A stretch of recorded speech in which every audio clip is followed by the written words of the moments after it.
Talking money summary. When Mukidanyi's brothers, Ngoseywe and Agoya, try to talk him out of an imprudent decision, he angrily expels them from his home.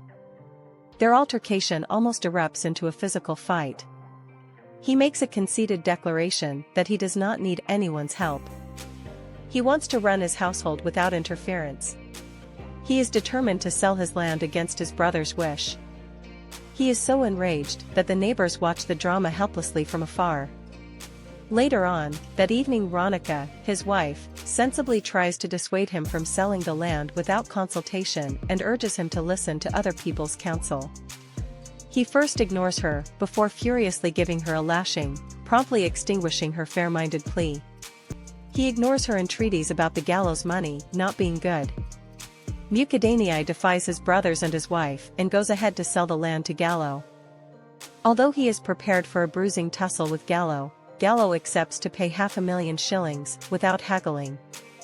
Because of his intransigence, you will be forgiven to consider Mukidanyi a pig-headed fool. He is, however, not a complete buffoon.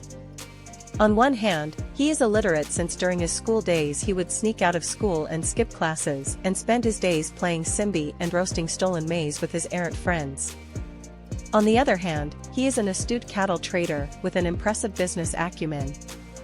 Because he is unlettered, he is unable to sign the business papers presented by Galos' assistant after the sale of the land. He needs Ngoseywe and Agoya around after all. After the messy paper business is over, Galos hands him a briefcase containing 500,000 shillings in cash. Mukidanyi is too shocked to count the cash in the briefcase. Unsuspectingly, he tells Galos that he trusts him. Besides, would a clansman deceive him? That evening, Mukidanyi is nervy. He does not eat his supper. He cannot sleep that night. He wakes up twice to ascertain that the money is still there, safely chained to the bedpost. He also awakens Ronika, who is still peaked from the lashing she received earlier.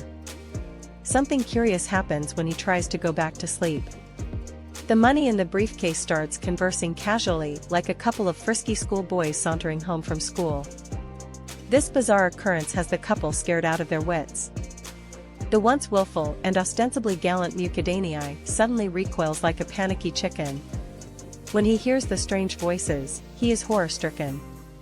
He shakes and sweats in panic. His assertive voice is reduced into a frightened childlike whisper when he asks, "Who were they?"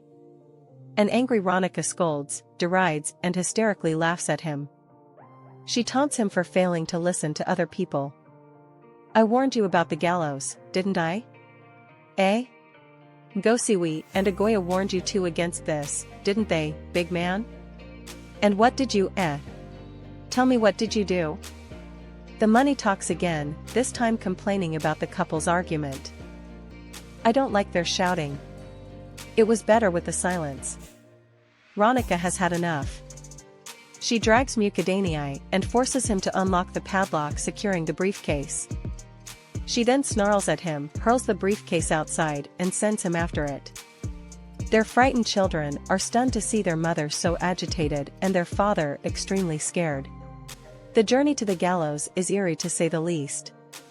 Mukidanyi is haunted by unseen night creatures swimming around him, threatening to harm him. He is nonetheless determined to return the peculiar briefcase to Galos. Galos lives a couple hundred yards away, but it seems like a mile. The case gets heavier and heavier as Mukidanyi lumbers on. The stubborn man eventually returns the money. He also makes a change of tune about selling his land. "I changed my mind about selling the land. Here is your money.